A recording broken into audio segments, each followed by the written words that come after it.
mettez plus rien. Ça, c'est vraiment assez curieux. Je ne sais pas ce qui se passe. Pardon. Pourtant, j'avais bien essayé avant. Je l'ai coupé, ça avait disparu. Je l'ai réallumé, ça revenait.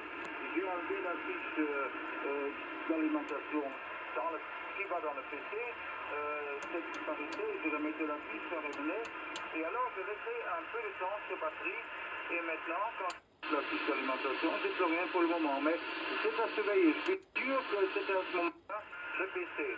Et comme tu dis, il suffit qu'un mauvais filtrage, du fait que j'ai peut-être enlevé, que je laisserai reposer l'alimentation, là, un petit peu, pendant 2-3 minutes, peut-être, bon, là, une capacité a repris sa valeur normale, etc.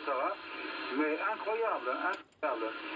C'était bien chez moi et c'était bien à 30 cm ou à 50 cm du TAX, hein, tu vois, c'est incroyable. Oui, oui, on peut avoir le problème.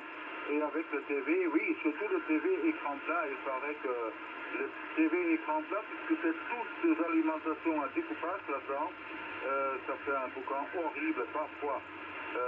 J'ai vu même à la télévision dernièrement, il montre l'exemple, un radioamateur dans un appartement en Allemagne, il a obtenu que son voisin devait arrêter et changer de téléviseur parce que l'OM ne savait plus transmettre.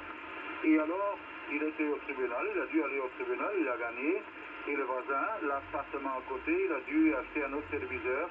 Et évidemment, à la télévision, on montrait ça d'une manière en prenant parti du voisin qui avait le téléviseur, quoi. Évidemment, ça passait à la télévision.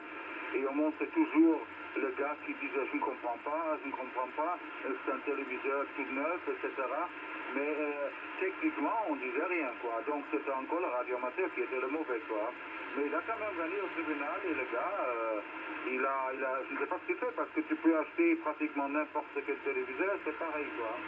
Le problème en France que j'ai, que je dois toujours quitter la maison pour être en mobile, je pense que c'est aussi un téléviseur. Je croyais toujours que c'était le relais Wi-Fi qui est sur le toit. Il y a une antenne de réception, une antenne d'émission. Mais comme c'est en 2,4 gigas, je ne voyais pas comment ça pouvait me déranger. Mais je sais que le gars, il a un téléviseur à écran plat. Et alors, quand on a fait l'essai, je lui ai demandé, coupe une fois s'il te plaît le relais Wi-Fi. Il a fait et ça a disparu. Donc, moi, je croyais que c'était le relais Wi-Fi, mais j'ai plutôt l'impression que j'étais pas à côté de lui. Hein. Il a peut-être coupé toute la maison, donc il a coupé le téléviseur aussi. Hein. Alors là, je dois encore négocier peut-être, parce que j'avais déjà expliqué, il me donne Internet gratuit pour me dédommager, et c'est déjà une bonne chose aussi, quoi, d'avoir Internet gratuit, donc je vais en démolo.